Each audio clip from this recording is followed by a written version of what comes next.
अभी दिल्ली में एक यमुना की रिवर बेड पे एक शिव मंदिर था, उसको तोड़ा गया और ये बोला गया कि भगवान शिव को हमारे प्रोटेक्शन की जरूरत नहीं है। मामला सुप्रीम कोर्ट आया, सुप्रीम कोर्ट ने भी उस ऑर्डर को अपहोल्ड किया। जब मंदिर बाय यूजर नहीं हो सकता है, चर्च बाय यूजर नहीं हो सकता है, गुरुद्वारा बाय यूजर नहीं हो सकता है, तो ये वक्फ बाय यूजर कैसे हो सकता है? मैं इस बात का समर्थन करता हूं कि नॉन मुस्लिम मेंबर्स को वक्फ बोर्ड और वक्फ काउंसिल से हटा दिया जाए। अब कल की हियरिंग में ऑनरेबल सुप्रीम कोर्ट ने कहा कि हम इसको थोड़ा इसमें इंटरिम ऑर्डर करना चाहते हैं और उसमें इंटरफियर करना चाहते हैं।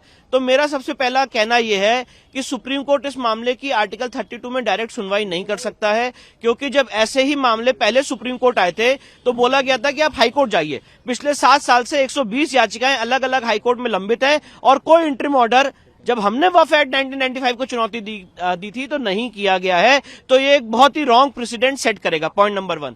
पॉइंट नंबर 2, मैं आपको बताना चाहता हूं कि अभी दिल्ली में एक यमुना की रिवर बेड पे एक शिव मंदिर था, उसको तोड़ा गया और ये बोला गया कि भगवान शिव को हमारे प्रोटेक्शन की जरूरत नहीं है। मामला सुप्रीम कोर्ट आया, सुप्रीम कोर्ट ने भी उस ऑर्डर को अपहोल्ड किया। तो मैं ये बात कहना चाहता हूं कि जब मंदिर बाय यूजर नहीं हो सकता है, चर्च बाय यूजर नहीं हो सकता है, गुरुद्वारा बाय यूजर नहीं हो सकता है, तो ये वक्फ बाय यूजर कैसे हो सकता है? और वक्फ बाय यूजर के कंसेप्ट को स्टे करना चाहिए और इस कंसेप्ट के आधार पे जितनी संपत्ति गलत ढंग से ली गई है उसको वापस लाने की कार्रवाई होनी चाहिए। इंटरिम ऑर्डर ये होना चाहिए, ये बात हम कोर्ट के सामने रखेंगे। तीसरी सबसे महत्वपूर्ण बात यह है कि वक्फ एक्ट 1995 विद 2025 अमेंडमेंट, ये क्लैरिफिकेशन आना चाहिए कि ये नॉन मुस्लिम्स पे लागू नहीं होता है। मैं इस बात का समर्थन करता हूं कि नॉन मुस्लिम मेंबर्स को वक्फ बोर्ड और वक्फ काउंसिल से हटा दिया जाए, पर साथ में यह भी आना चाहिए कि वक्फ एक्ट 1995 या उसमें की गई कोई भी कार्रवाई नॉन मुस्लिम्स के ऊपर लागू नहीं होती।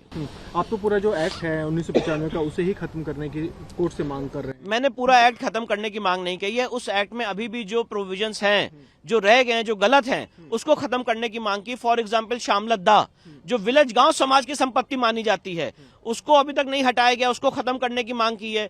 सेक्शन 6 में जो पर्सन एग्रीव्ड शब्द यूज है, जिसकी श्रेणी में नॉन मुस्लिम्स भी आते हैं, उसको खत्म करने की मांग की है। सेक्शन 8 में टैक्स पेयर्स के मनी को वक्फ के सर्वे में उपयोग करना का जो प्रावधान है उसको खत्म करने की मांग की है। सेक्शन आपका 36 जिसमें डबल रजिस्ट्रेशन का प्रोविजन है, कोई अपॉर्चुनिटी ऑफ हियरिंग देने का प्रोविजन नहीं, उसको खत्म करने की मांग की है। सेक्शन 41 में फिर से रजिस्ट्रेशन का प्रोविजन है, उसको खत्म करने की मांग की है। इंक्रोचमेंट हटाने के लिए जो एक स्पेशल पावर दी गई है सेक्शन 52, 53, 54 में, उसको खत्म करने की मांग की है। वक्फ ट्राइब्यूनल को खत्म करने की मांग की है। सेक्शन 89 में वक्फ के खिलाफ केस फाइल करना है तो नोटिस देना पड़ेगा, उसको खत्म करने की मांग की है। सेक्शन 101 में वक्फ को जो पब्लिक सर्वेंट का दर्जा दिया गया है, वक्फ बोर्ड के जितने लोग हैं उनको खत्म करने की मांग की है। तो इन सारे फिर मांगों पे भी सुप्रीम कोर्ट का हमारा निवेदन है, सुनवाई होनी चाहिए और इस पे भी इंटरिम ऑर्डर पास होना चाहिए। देखिए, सबसे पहले हमारा आधार ये है कि वक्फ बाय यूजर के कंसेप्ट को स्टे किया जाए। अब आज अमेंडमेंट एक्ट आया है, इस अमेंडमेंट एक्ट से हम लोग नाखुश हैं क्योंकि हमारी उम्मीदें बहुत ज्यादा थी। उस उतनी उम्मीदों पे अमेंडमेंट एक्ट नहीं आया, थोड़ा उसमें काफी चीजें हमारे उम्मीद के हिसाब से रह गई। पर जो लीस्ट पार्लियामेंट ने काम किया है वो ये किया है कि वक्फ बाय यूजर, अगर वहां पे डिस्प्यूट है तो वक्फ बाय यूजर नहीं माना जाएगा। दूसरा, पार्लियामेंट ने कहा है कि अगर कोई गवर्नमेंट प्रॉपर्टी वक्फ संपत्ति घोषित हो गई है तो उसको हम वापस लाएंगे। ये लीस्ट एक काम पार्लियामेंट ने इस अमेंडमेंट एक्ट में किया है। अब कल की हियरिंग में ऑनरेबल सुप्रीम कोर्ट ने कहा कि हम इसको थोड़ा इसमें इंटरिम ऑर्डर करना चाहते हैं और उसमें इंटरफियर करना चाहते हैं।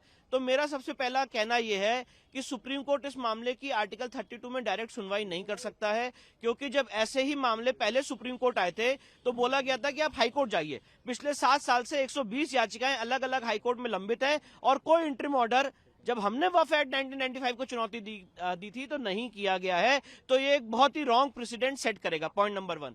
पॉइंट नंबर 2, मैं आपको बताना चाहता हूं कि अभी दिल्ली में एक यमुना की रिवर बेड पे एक शिव मंदिर था, उसको तोड़ा गया और ये बोला गया कि भगवान शिव को हमारे प्रोटेक्शन की जरूरत नहीं है। मामला सुप्रीम कोर्ट आया, सुप्रीम कोर्ट ने भी उस ऑर्डर को अपहोल्ड किया।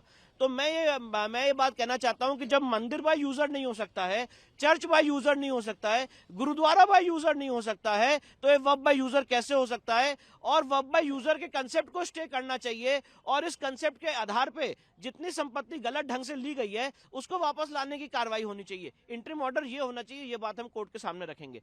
तीसरी सबसे महत्वपूर्ण बात यह है कि वक्फ एक्ट 1995 विद 2025 अमेंडमेंट, ये क्लैरिफिकेशन आना चाहिए कि ये नॉन मुस्लिम्स पे लागू नहीं होता है। मैं इस बात का समर्थन करता हूं कि नॉन मुस्लिम मेंबर्स को वक्फ बोर्ड और वक्फ काउंसिल से हटा दिया जाए, पर साथ में यह भी आना चाहिए कि वक्फ एक्ट 1995 या उसमें की गई कोई भी कार्रवाई नॉन मुस्लिम्स के ऊपर लागू नहीं होती है। आप तो पूरा जो एक्ट है 1995 का उसे ही खत्म करने की कोर्ट से मांग कर रहे हैं। मैंने पूरा एक्ट खत्म करने की मांग नहीं कही है। उस एक्ट में अभी भी जो प्रोविजंस हैं, जो रह गए हैं, जो गलत हैं, उसको खत्म करने की मांग की। फॉर एग्जांपल शामलद्दा, जो विलेज गांव समाज की संपत्ति मानी जाती है, उसको अभी तक नहीं हटाया गया, उसको खत्म करने की मांग की है।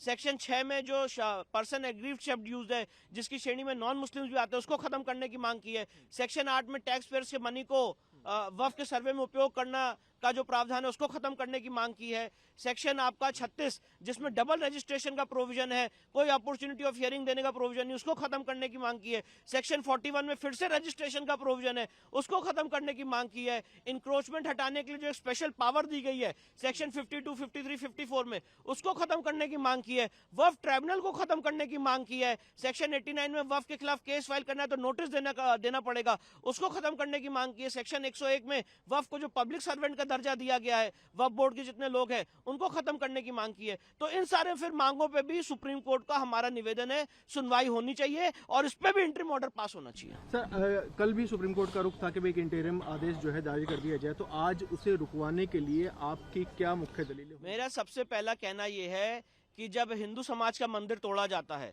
जो पब्लिक लैंड पे होता है, अभी आपने हाल ही में देखा कि दिल्ली में 3 मंदिर जो मयूर विहार फेज 2 में थे, उसको जब तोड़ा जा रहा था, सीधे सुप्रीम कोर्ट आए थे तो बोला गया सुप्रीम कोर्ट क्यों आ गए सीधे।